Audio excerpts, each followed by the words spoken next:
लद्दाख की ground report Shweta Singh लगातार आपके लिए वहां से दे रही हैं।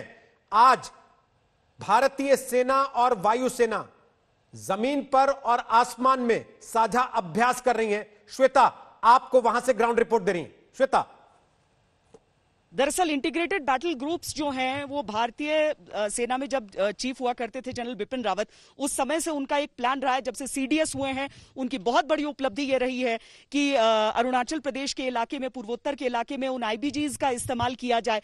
अब जो यहां पर हम देख रहे हैं उसे संयुक्त कहें या फिर हम ये समझें कि वायुसेना अपना काम कर रही है, हवाई वो उड़ान भर के। जैसा कि मैंने आपको बताया कि सुबह हम आज तक पर रियल टाइम विजुअल्स नहीं दिखाते हैं, इसीलिए वो तस्वीरें हमने बाद में भेजी, लेकिन एक साथ 5 Su-30 अगर हमें आसमान में नजर आते हैं, इसका सीधा मतलब होता है कि आप अपनी ताकत अपने दुश्मन को दिखा रहे हैं स्पष्ट तौर पर।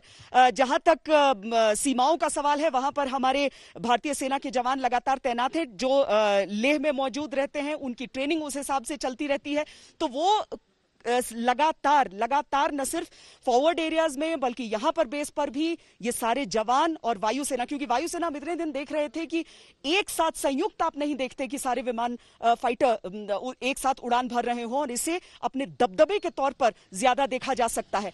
तो एक तो देश में ये विश्वास जगाना और दुश्मन में ये एहसास जगाना, ये इसका सीधा एक तरफ एक तरह से खबर है कि वो गलवान में पीछे हट रहे हैं, 1 किलोमीटर तक पीछे हट गए, ये खबरें कल से आ रही थी। और दूसरी तरफ चीन में पेंगोंग में चीन का जो पेंगोंग में नया बिल्डअप दिख रहा है वो चिंता बढ़ा रहा है। हकीकत क्या है, जमीनी हालात क्या है?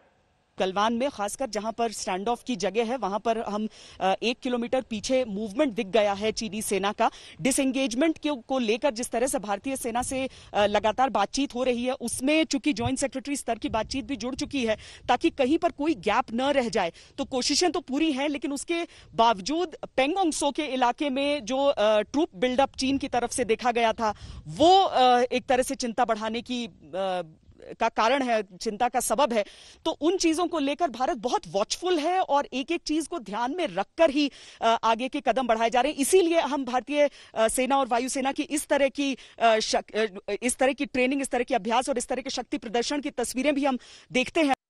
ये बात तो है ना कि इसके पहले कम से कम इतना ज्यादा तनाव कभी नहीं हुआ। आखिर चीन चाहता क्या है? क्या ये युद्ध की तैयारी जैसा दिखता है?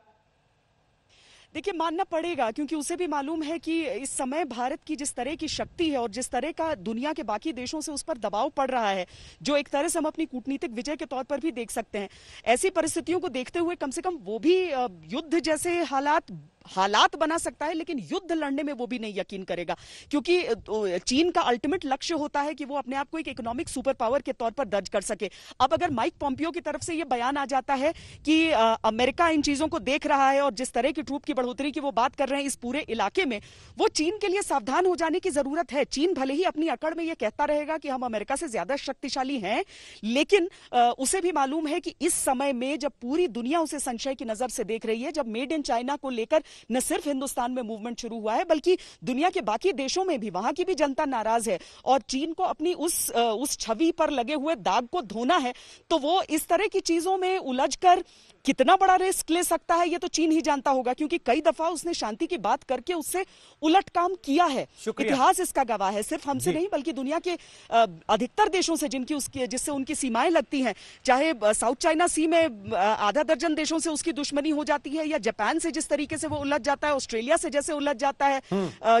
छोटे देशों की तो हम बेसात ही क्या कहें, ताइवान हांगकांग के साथ वो क्या कर रहा है वो तो बात ही अलग हो जाती है। इसीलिए चीन युद्ध चाहता है कि नहीं, ये सिर्फ चीन जानता है, लेकिन विश्लेषण अगर आप करें तो कम से कम इतना कह सकते हैं कि चीन युद्ध अफोर्ड नहीं कर सकता है।